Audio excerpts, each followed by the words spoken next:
Hi, have you ever come out to your vehicle to only realize that it won't start and that you possibly are going to be late for work, that gut-wrenching feeling? Well, today I'm going to go over the correct way to use jumper cables. First we'll discuss safety, and then we'll talk about hooking up the cables, and last we'll talk about disconnection of the cables. So here we go. I'm going to set down my coffee here. I'm going to run around to the back of the vehicle here and gather my stuff. By the way, this is the dead vehicle, and this is the donor vehicle here. The donor vehicle has a good battery, and this one won't start with a dead battery. So I'm going to go and get my jumper cables and my safety gear.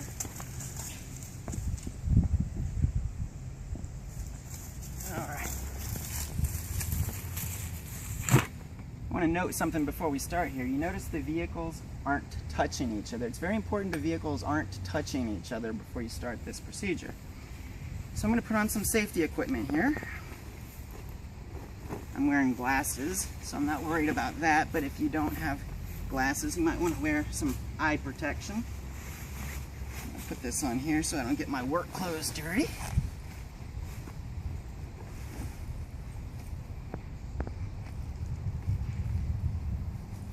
Make sure if you're wearing a tie, it isn't hangling and dangling, or it'll get caught in the fan blades, and that could be a bad situation.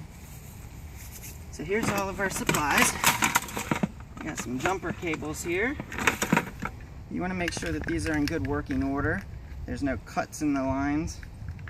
This pair's old and rusty and in pretty bad shape, so we won't use those.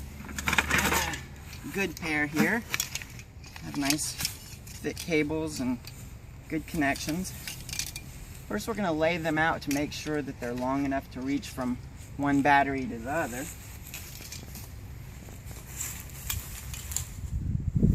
Alright.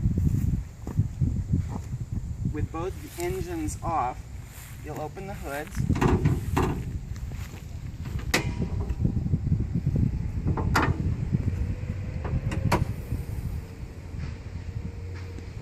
And I have an acronym I like to think of whenever I go to do this.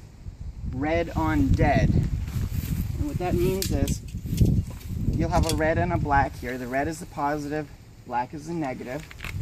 The red will be your first connection, and it's going to always go on the dead vehicle first. Red on dead. So you'll carefully connect it firmly onto the red battery post. The next connection will be made on the other vehicle over here. Once you start doing this, you want to make sure that these don't start touching each other, because it can create a spark and possibly create a fire or damage the batteries in the vehicles. So the next connection will be the red on this vehicle. The next connection will be the black one on this vehicle.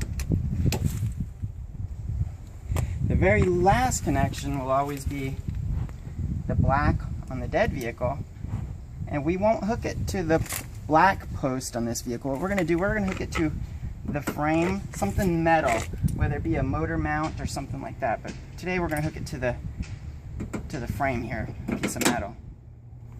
And what you will do is you'll go ahead and start the donor vehicle, and that's going to create current and begin charging this battery here.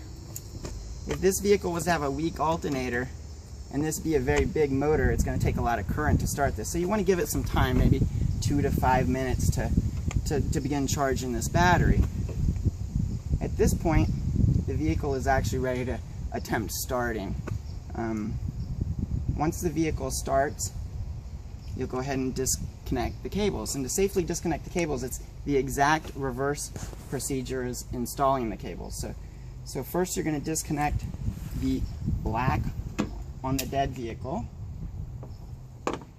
and then you're going to disconnect the black one on the donor vehicle, and then you will disconnect the red one on the donor vehicle,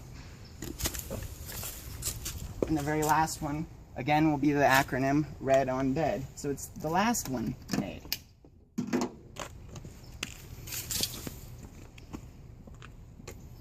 You want to let this vehicle run for approximately 15 minutes after doing the procedure, just to make sure that the battery's charging up.